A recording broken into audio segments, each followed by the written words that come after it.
নমস্কার, আপনারা দেখছেন চেতনা টিভি। রাইস অনলাইন ক্লাসে আপনাদের সঙ্গে রয়েছে আমি স্মৃতি।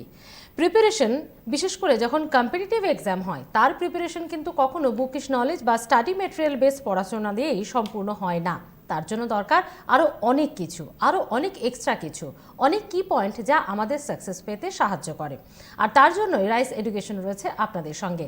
কারণ আমাদের এই অনলাইন ক্লাসগুলোতে শুধুমাত্র স্টাডি মেটেরিয়াল বেস পড়াশোনা বা বুকিশ নলেজেই কমপ্লিট হয় না, এরই পাশাপাশি থাকে কম্পিটিটিভ ফিল্ড, কম্পিটিটিভ এক্সামগুলোর প্রিপারেশন কমপ্লিট কিভাবে করা যায় তার একটা ছোট্ট আইডিয়া, একটা ছোট্ট ধারণা। এবং আজ আমাদের সঙ্গে এই মুহূর্তে রয়েছেন রাইস এডুকেশনের টিচার ম্যাম পূজা মজুমদার। আজকে আমাদের সাবজেক্ট ফিজিক্স। ম্যাম, আপনাকে স্বাগত রাইস অনলাইন ক্লাসে। বেশ কয়েকটা ক্লাস অলরেডি আমরা করেছি, তো আজকে কি নিয়ে আমরা পড়াশোনা করব? ফিজিক্সের কোন পার্টে থাকবো? আজকে আমরা মডার্ন ফিজিক্স থেকে সেমিকন্ডাক্টর এবং সেমিকন্ডাক্টর ডিভাইসেস নিয়ে ডিসকাস করব। ওকে ম্যাম, তাহলে আমরা প্রথমে ক্লাসে চলে যাই, তারপরে অ্যাজ ওয়েল অ্যাজ যেরকম কোয়েশ্চেন বা আরও অনেক ডিসকাশন থাকে সেগুলো চলবে। ওকে, তাহলে অ্যাট ফার্স্ট আমাদের জানতে হবে সেমিকন্ডাক্টর নিয়ে। সেমিকন্ডাক্টর কি? আমরা আমাদের চারপাশে যেসব সলিড দেখতে পাই তাদেরকে আমরা on the basis of electrical conductivity তিন ভাগে ডিভাইড করতে পারি। At first conductor, second insulator and third is semiconductor. তাহলে ওয়ান বাই ওয়ান আমরা তিনটে সম্পর্কে জানবো এবং পরে সেমিকন্ডাক্টর এবং সেমিকন্ডাক্টর ডিভাইস নিয়ে আমরা আজকে ডিসকাস করব। তো প্রথম কন্ডাক্টর। তাহলে কন্ডাক্টর আমরা বলতে কি বুঝি? কন্ডাক্টরকে বাংলায় বলা হয় পরিবাহী। কন্ডাক্টর হলো সেই সমস্ত সলিড যারা ইলেকট্রিসিটিকে অ্যালাউ করে নিজের মধ্যে দিয়ে পাস করতে। দে অ্যালাউ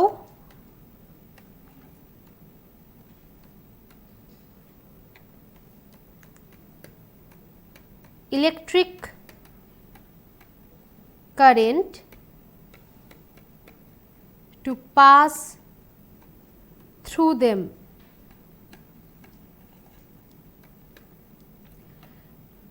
তার মানে এখান থেকে বোঝা যাচ্ছে resistivity of conductor are very less and on the other hand conductivity is very high. Resistance হচ্ছে কোনো একটা মেটেরিয়ালের সেই প্রপার্টি যেটা কিনা কারেন্টকে তার মধ্যে দিয়ে ফ্লো হতে বাধা দেয়। সেই জন্যই বললাম যে কন্ডাক্টরের রেজিস্টিভিটি কম হয় এবং কন্ডাক্টিভিটি অনেক বেশি থাকে। Example of conductor: silver, copper, etcetera. আমরা আমাদের চারিদিকে যে সমস্ত মেটাল দেখতে পাই, they all are conductor of electricity, এবং তাদের মধ্যে একটা এক্সেপশনও আছে। সব মেটাল অবশ্যই কন্ডাক্টর, কিন্তু এমন একটা নন মেটাল আছে যেটা কিনা ইলেকট্রিসিটিকে নিজের মধ্যে দিয়ে প্রবাহিত হতে অ্যালাউ করে। তার এক্সাম্পল হচ্ছে গ্রাফাইট। এই প্রশ্নটা অনেক সময়তেই পরীক্ষার সময় আসে যে এমন একটা অধাতুর নাম বলো, নন মেটাল বলো, যেটা কিনা ইলেকট্রিসিটির কন্ডাক্টর। তাহলে সেখানে আমরা অপশনটা চুজ করব গ্রাফাইট। নেক্সট তাহলে আমরা ডিসকাস করব ইনসুলেটর নিয়ে।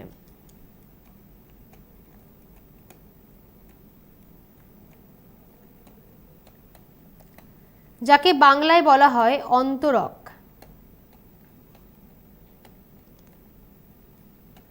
ইনসুলেটর বা অন্তরক হলো এমন অবজেক্ট বা এমন মেটেরিয়াল যারা ইলেকট্রিক কারেন্টকে নিজের মধ্যে দিয়ে প্রবাহিত হতে বাধা দেয়। They opposes electricity to flow through them.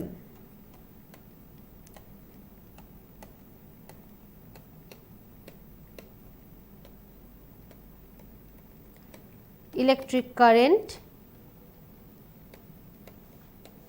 Two flow through them, that's mean they have high resistivity. আমি একটু আগেই বললাম রেজিস্টিভিটি বা রেজিস্ট্যান্স হচ্ছে এমন নেচার, এমন একটা বৈশিষ্ট্য যার জন্য তার মধ্যে দিয়ে কারেন্ট ফ্লো হয় না। তার মানে যেহেতু অন্তরক পদার্থ নিজের মধ্যে দিয়ে তড়িৎ পরিবহনকে বাধা দেয়, তার মানে এদের রেজিস্টিভিটি খুব হাই, তাহলে আমরা বলতে পারি এদের conductivity com. Example of insulator: mica, diamond, all are examples of insulator. যে সমস্ত অধাতু আমরা দেখতে পাই এক্সেপ্ট গ্রাফাইট, তারা সবাই তড়িতের অন্তরক। নেক্সট, যেটা আমাদের আজকের main topic, that is semiconductor.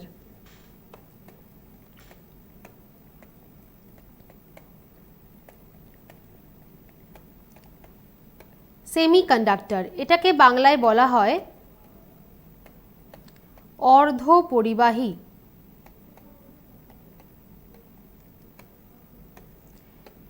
এর নামটা থেকে এর পরিচয় আমরা পাই, অর্ধপরিবাহী। তার মানে sometimes it behaves like conductor and sometimes like insulator. এর রেজিস্টিভিটি এবং কন্ডাক্টিভিটি দুটোই ধাতু এবং অধাতুর মাঝামাঝি থাকে, মানে আমরা বলতে পারি কন্ডাক্টর এবং ইনসুলেটরের মাঝামাঝি থাকে। সেই জন্য এরা কখনো কখনো ইনসুলেটরের মতন বিহেভ করে পার্টিকুলার সিচুয়েশনে, এবং কখনো কখনো তারা তড়িতের পরিবাহী হিসেবেও অ্যাক্ট করে। তাহলে আমি এখানে লিখব এর ক্ষেত্রে it is in between conductors and insulators. Example: silicon এবং জার্মেনিয়াম।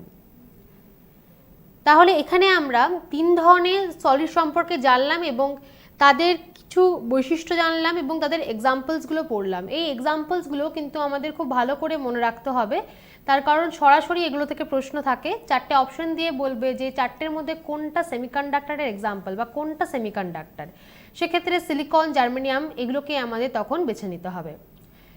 এবার আমরা সেমিকন্ডাক্টর নিয়ে আরেকটু ডিপলি জানবো। আমরা এবার আলোচনা করব বা আমরা কন্ডাক্টর, সেমিকন্ডাক্টর এবং ইনসুলেটর তিনটেকে আলাদা আলাদাভাবে ডিফাইন করব on the basis of band theory. Band থিওরির ওপর ভিত্তি করে এবার আমরা তিনটেকে জানব। তাহলে প্রথমে জানবো যে what is band theory. Band theory কি? আমরা সবাই জানি যে যে কোনো অবজেক্ট অ্যাটম দিয়ে তৈরি হয়েছে। অ্যাটমের মধ্যে তিন ধরনের পার্টিকেল থাকে, প্রোটন, নিউট্রন এবং ইলেকট্রন। ইলেকট্রনের চার্জ নেগেটিভ, প্রোটনের চার্জ পজিটিভ এবং নিউট্রন হচ্ছে নিস্তড়িত, এর কোনো চার্জ থাকে না। অ্যাটমের মধ্যে প্রোটন এবং নিউট্রন এই দুটো নিউক্লিয়াসের ভিতর থাকে এবং নিউক্লিয়াসের চার্জ সেই জন্য হয় পজিটিভ, এবং নিউক্লিয়াসের চারিদিকে বিভিন্ন অরবিটে, আমি একদম প্রথমে অ্যাটমের নিউক্লিয়াসটা এখানে ড্র করেছি। তো নিউক্লিয়াসের ভিতরে কে আছে? প্রোটন এবং নিউট্রন আছে, এবং নিউক্লিয়াসের চার্জ এখানে পজিটিভ বলে আমি প্লাস সাইন দিলাম, এবং এই নিউক্লিয়াসের চারিদিকে ইলেকট্রনগুলো বিভিন্ন অরবিটে কি করে? নিউক্লিয়াসকে প্রদক্ষিণ করে। ইলেকট্রনের চার্জ নেগেটিভ হওয়ার জন্য নিউক্লিয়াস এবং ইলেকট্রনের মধ্যে কুলম্বিয়ান অ্যাট্রাকশনাল ফোর্স কাজ করে, এবং সেই অ্যাট্রাকশন ফোর্সের টানেই এরা কিন্তু নিউক্লিয়াসকে প্রদক্ষিণ করছে, এবং they are also bounded by the nucleus, তারা অ্যাটম ছেড়ে বাইরে বেরিয়ে যাচ্ছে না। তো এখানে একটা অবশ্যই আমি ড্র করেছি, কিন্তু এখানে একটা না, আমি এখানে আরেকটা ড্র করে দিলাম। বিভিন্ন অরবিটে ইলেকট্রনরা কিন্তু প্রদক্ষিণ করে, এবং বিভিন্ন কক্ষপথে ইলেকট্রনের সংখ্যা হয় আলাদা আলাদা, এবং এই প্রত্যেকটা কক্ষপথের এনার্জিও কিন্তু আলাদা হয়। আমরা কুলম্বিয়ান ফোর্স যখন পড়েছি তখন আমরা অলরেডি জানি যে coulombian attraction force is inversely proportional to the distance between two charge particles. দুটো চার্জ পার্টিকেলের মধ্যে যে ডিস্টেন্স তার বর্গের সাথে এই কুলম্বিয়ান অ্যাট্রাকশন ফোর্স এটা হলো ব্যস্তানুপাতিক। যত বেশি ডিস্টেন্স বাড়বে চার্জ পার্টিকেলসগুলোর মধ্যে এই অ্যাট্রাকশন ফোর্সটা কমতে থাকবে। তাহলে এখান থেকে আমাদের কাছে এবার বুঝতে সুবিধা হবে যে সব থেকে বাইরের কক্ষপথে যে ইলেকট্রনগুলো থাকে they are loosely bonded by the nucleus, এবং তাদের পক্ষে নিউক্লিয়াসের এই চারিদিকে যে কক্ষপথে তারা ঘুরছিল সেখান থেকে বেরিয়ে আসাটা সম্ভব, এবং তারাই কিন্তু পরবর্তীকালে as a free electron act করে এবং তড়িৎ পরিবহনে অংশগ্রহণ করে। এই প্রশ্নটা অনেক সময় থাকে যে তড়িৎ পরিবহন করে কারা? যে কোনো কন্ডাক্টরের মধ্যে তড়িৎ পরিবহন করে অবশ্যই ইলেকট্রনরা। কোন ইলেকট্রন? ফ্রি ইলেকট্রন বা মোবাইল চার্জেস, আমরা এটাই বলে থাকি এদেরকে। এবং এরা হচ্ছে নিউক্লিয়াসের সবথেকে বাইরের যে কক্ষপথ সেখানে থাকা ইলেকট্রন। এই ইলেকট্রনগুলোকেই আমরা বলে থাকি ভ্যালেন্স ইলেকট্রন। নিউক্লিয়াসের সবথেকে লাস্ট অরবিটে, নিউক্লিয়াসের চারিদিকে যে ইলেকট্রনগুলো বিভিন্ন কক্ষপথে প্রদক্ষিণ করছে নিউক্লিয়াসকে, তাদের মধ্যে সবথেকে বাইরের কক্ষপথের যে ইলেকট্রন তারা হচ্ছে ভ্যালেন্স ইলেকট্রন, এবং তারাই সবথেকে ইজিলি চার্জকে ক্যারি করতে পারে এবং তারাই পরবর্তীকালে চার্জ ক্যারি করে, এবং they are known as free electrons or mobile charges. তাহলে ব্যান্ড থিওরিতে আমরা দুটো ব্যান্ড নিয়ে যখন ডিসকাস করব তখন একটা ব্যান্ড হবে তার মধ্যে ভ্যালেন্স ব্যান্ড। তাহলে ভ্যালেন্স ব্যান্ডে কোন ইলেকট্রনগুলো থাকে? নিউক্লিয়াসের সবথেকে বাইরের অরবিটে যে ইলেকট্রনগুলো আছে তারা থাকে ভ্যালেন্স ব্যান্ডে। আর যখন তারা চার্জ ক্যারি করতে পারবে তখন তাদেরকে আমরা ভাববো যে তারা আছে কন্ডাকশন ব্যান্ডে। ভ্যালেন্স ব্যান্ডে থাকছে যতক্ষণ তারা চার্জ ক্যারি করছে না, আমরা তাদেরকে as a valence band electron হিসাবে কনসিডার করছি, এবং যখন তারা অ্যালাউ করছে বা চার্জ ক্যারি করছে তখন আমরা ভাবছি যে তারা কন্ডাকশন ব্যান্ডে রিচ করেছে। তো ব্যান্ড থিওরিতে আমরা দুটো ব্যান্ড নিয়ে পড়ব, কন্ডাকশন ব্যান্ড এবং ভ্যালেন্স ব্যান্ড। কন্ডাকশন ব্যান্ড এবং ভ্যালেন্স ব্যান্ডের মধ্যে যে গ্যাপ সেটাকে আমরা ব্যান্ড গ্যাপ বলে কনসিডার করব। এবং এই যে কন্ডাক্টর, ইনসুলেটর এবং সেমিকন্ডাক্টরকে আমরা ডিফাইন করব on the basis of band theory, সেক্ষেত্রে এই ব্যান্ড গ্যাপটাই হবে আমাদের কাছে এদের ডিফারেন্স করার জন্য একটা অস্ত্র। এই যে ব্যান্ড গ্যাপটা কারো কারো ক্ষেত্রে 0 হয়, কারো কারো ক্ষেত্রে অনেক বেশি হয়, মানে ভেরি ভেরি হাই হয়, এবং কারোর কাছে মডারেট হয়, এবং তাই জন্যই ডিফারেন্ট টাইপ অফ সলিড আমরা আমাদের চারপাশে দেখতে পাই। তাহলে 1 বাই 1 আমরা কন্ডাক্টর, ইনসুলেটর এবং সেমিকন্ডাক্টর নিয়ে জানবো on the basis of band theory. At first, conductor.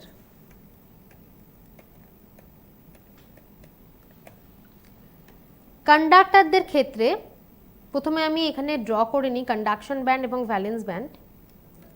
অবশ্যই ভ্যালেন্স ব্যান্ডটার নিচে থাকবে, ভ্যালেন্স ব্যান্ডকে আমি এখানে V.B দিয়ে লিখছি, আর কন্ডাকশন ব্যান্ডটা উপরে থাকবে। কন্ডাক্টরের ক্ষেত্রে যেটা দেখতে পাওয়া যায়, ভ্যালেন্স ব্যান্ড এবং কন্ডাকশন ব্যান্ডের মধ্যে থাকে ওভারল্যাপিং। তার মানে the energy gap between conduction band and valence band is 0।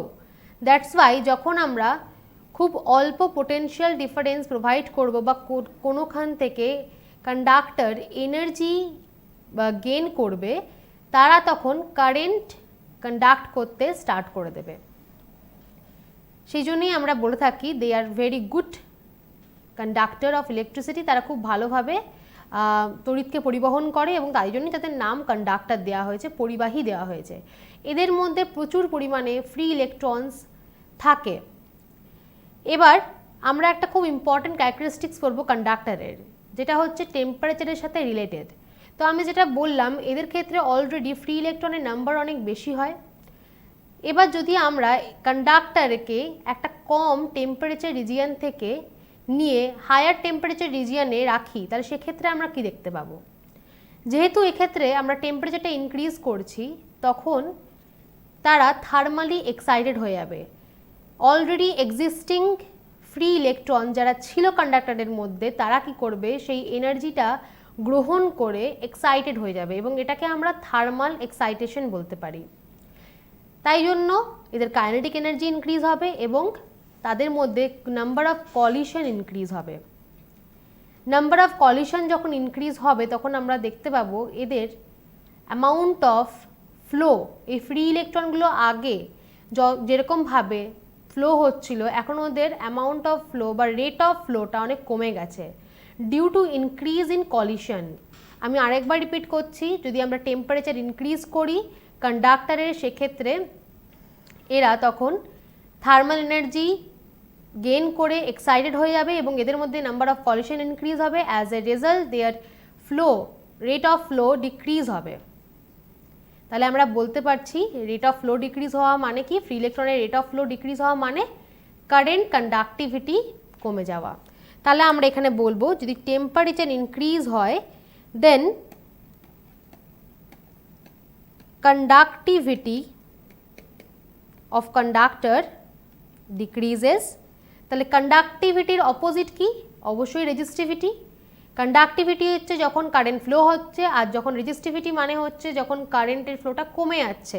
তাহলে টেম্পারেচারের সাথে যদি কন্ডাক্টিভিটি ডিক্রিজ হয় তাহলে বলতে পারি আমরা রেজিস্টিভিটি ইনক্রিজ হবে। তাহলে আমরা এখান থেকে কি বলবো, conductors are positive temperature coefficient of resistance। It is a very important question for your competitive exam যে এরকম চারটে তোমাদের অপশন দেবে যে ধরো কপার দিল, কপারের ক্ষেত্রে প্রশ্নটা এলো যে if we increase the temperature of copper, যেহেতু কপার একটা গুড কন্ডাক্টর তাহলে সেক্ষেত্রে কি হবে, রেজিস্ট্যান্সটা ইনক্রিজ হবে। তোমাদেরকে চারটে অপশন থাকবে, resistance increases, resistance decreases, remain same, none of this. তাহলে সেখানে আমাদের করতে হবে অবশ্যই রেজিস্ট্যান্স ইনক্রিজেস। টেম্পারেচার ইনক্রিজ হলে, কন্ডাক্টরের টেম্পারেচার ইনক্রিজ করলে এদের রেজিস্ট্যান্স ইনক্রিজ হয়, কন্ডাক্টেন্স ডিক্রিজ হয়, এবং তাই জন্যই আমরা এদেরকে বলে থাকি positive temperature coefficient of resistance. তাহলে এবার আমরা নেক্সট যেটা আমরা পড়ব সেটা হলো ইনসুলেটর। ইনসুলেটর সম্পর্কে আমরা জানবো on the basis of band theory.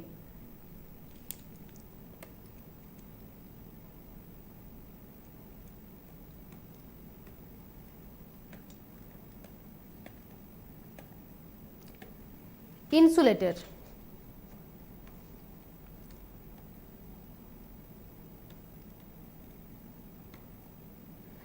ইনসুলেটরের ক্ষেত্রে তাহলে প্রথমে আমি এখানে ভ্যালেন্স ব্যান্ড এবং কন্ডাকশন ব্যান্ডটা ড্র করে নিচ্ছি।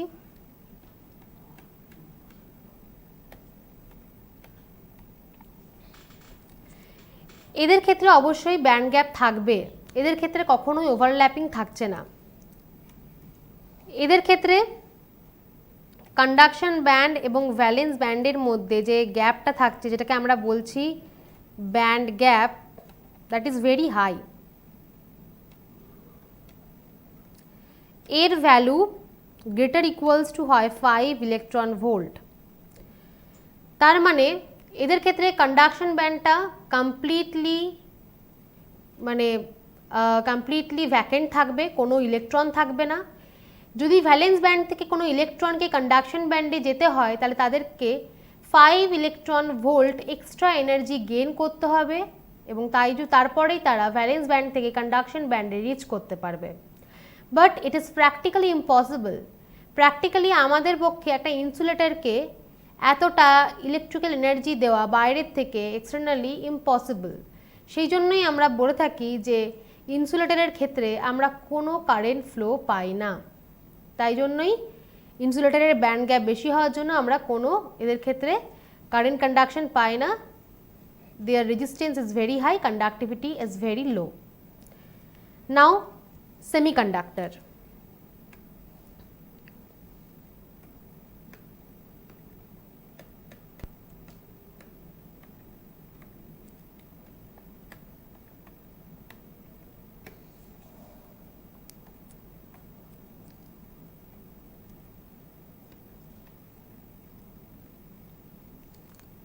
সেমিকন্ডাক্টর তাহলে আমি এখানে valence band, conduction band draw করলাম। এবার যেটা প্রথম থেকেই বলছি, সেমিকন্ডাক্টর হচ্ছে কন্ডাক্টর এবং ইনসুলেটরের মাঝামাঝি। এদের ক্ষেত্রে অবশ্যই ওভারল্যাপিং থাকছে না, কিন্তু আবার এদের ক্ষেত্রে ইনসুলেটরের মতন এত বেশি ব্যান্ড গ্যাপও থাকবে না। সেমিকন্ডাক্টরের ক্ষেত্রে ব্যান্ড গ্যাপ থাকবে, বাট সেটা মডারেট, মানে খুব কম হবে। এদের ক্ষেত্রে তাহলে কত ব্যান্ড গ্যাপ থাকে তাহলে দেখব।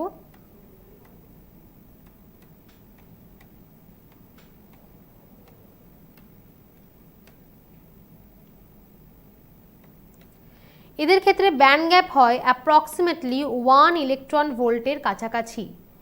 যেহেতু এদের ক্ষেত্রে ব্যান্ড গ্যাপটা থাকলেও খুব কম থাকে, সেই জন্য এটা কিন্তু প্র্যাকটিক্যালি পসিবল যে এদের মধ্যে দিয়ে আমরা কারেন্ট কন্ডাকশন পাবো। ভ্যালেন্স ব্যান্ড থেকে ইলেকট্রনকে কন্ডাকশন ব্যান্ডে পৌঁছানো এদের ক্ষেত্রে প্র্যাকটিক্যালি পসিবল। এদের ক্ষেত্রে কি করা হয়, যদি আমরা এদেরকে রুম টেম্পারেচারে রাখি তখন তারা রুম টেম্পারেচার থেকে এদের যতটুকু এনার্জি লাগবে সেই এনার্জিটাকে গেইন করে to overcome this band gap, এবং তারা ভ্যালেন্স ব্যান্ড থেকে কন্ডাকশন ব্যান্ডে ইজিলি রিচ করে এবং রুম টেম্পারেচারে এরা অ্যাজ আ কন্ডাক্টর বিহেভ করবে। কিন্তু যদি আমরা লো টেম্পারেচার রিজিয়নের কথা ভাবি, at very low temperature they behaves like insulator. আমি একটু আগেই বলছিলাম যে মাঝে মাঝে ইনসুলেটর মাঝে মাঝে কন্ডাক্টর, তাহলে কখন ইনসুলেটর কখন কন্ডাক্টর আমাদের জানতে হবে। যখন আমরা এদেরকে লো টেম্পারেচার রিজিয়নে রাখবো তখন তারা ইনসুলেটরের মতন বিহেভ করবে, এবং এদেরকে যখন আমরা বেশি টেম্পারেচার রিজিয়নে রাখবো মানে রুম টেম্পারেচার বা তার থেকে বেশি, সেক্ষেত্রে এরা অ্যাজ আ কন্ডাক্টর বিহেভ করবে। লো টেম্পারেচার রিজিয়নে এরা সাফিসিয়েন্ট হিট এনার্জি পায় না, যার জন্য এরা থার্মালি এক্সাইটেড হয়ে ভ্যালেন্স ব্যান্ড থেকে কন্ডাকশন ব্যান্ডে গিয়ে পৌঁছতে পারবে এবং কারেন্ট কন্ডাক্ট করতে পারবে, এবং সেই জন্যই এরা লো টেম্পারেচার রিজিয়নে অ্যাজ আ ইনসুলেটর বিহেভ করে। একটা প্রশ্ন থাকে, এটা তো অবশ্যই থাকেই, যে at very low temperature semiconductor behaves like, তো সেক্ষেত্রে আমাদের করতে হবে ইনসুলেটর। আরেক ধরনের প্রশ্ন থাকে অ্যাট অ্যাবসোলিউট জিরো টেম্পারেচার, যেহেতু অ্যাবসোলিউট জিরো টেম্পারেচারটা সব থেকে মানে থিওরিটিক্যালি লোয়েস্ট টেম্পারেচার বা লোয়েস্ট এনার্জি স্টেট, সেক্ষেত্রে কিন্তু ইনসুলেটরের মতন পারফেক্ট ইনসুলেটরের মতন সেমিকন্ডাক্টর বিহেভ করবে। তাহলে আমরা কি দেখতে পাচ্ছি এখানে, টেম্পারেচার ইনক্রিজ করলে কি হচ্ছে, এদের কারেন্ট কন্ডাক্টিভিটি ইনক্রিজ হচ্ছে, তার মানে semiconductor are negative temperature coefficient of resistance, conductivity increase করা মানে রেজিস্ট্যান্স ডিক্রিজ হওয়া, that's mean semiconductor are positive temperature coefficient of conduction, positive temperature coefficient of conductance এবং negative temperature coefficient of resistance. It is also a very important question. তাহলে আমরা এর পরে break, একদমই তাই, আমরা একটা ছোট ব্রেক নিয়ে নিই। ব্রেকের পরে এই টপিকে যে বাকি পার্টটা রয়েছে ডেফিনেটলি সেটা বুঝবো, এবং বেশ কিছু কোয়েশ্চেন নিয়েও আলোচনা রয়েছে। ক্লাসের শেষের দিকে আমরা সেই ডিসকাশনে থাকবো। তবে একটা ছোট ব্রেকের সময় হয়ে গেছে, একটা ব্রেকের পর ফিরে আসছি ক্লাসে, সঙ্গে থাকুন।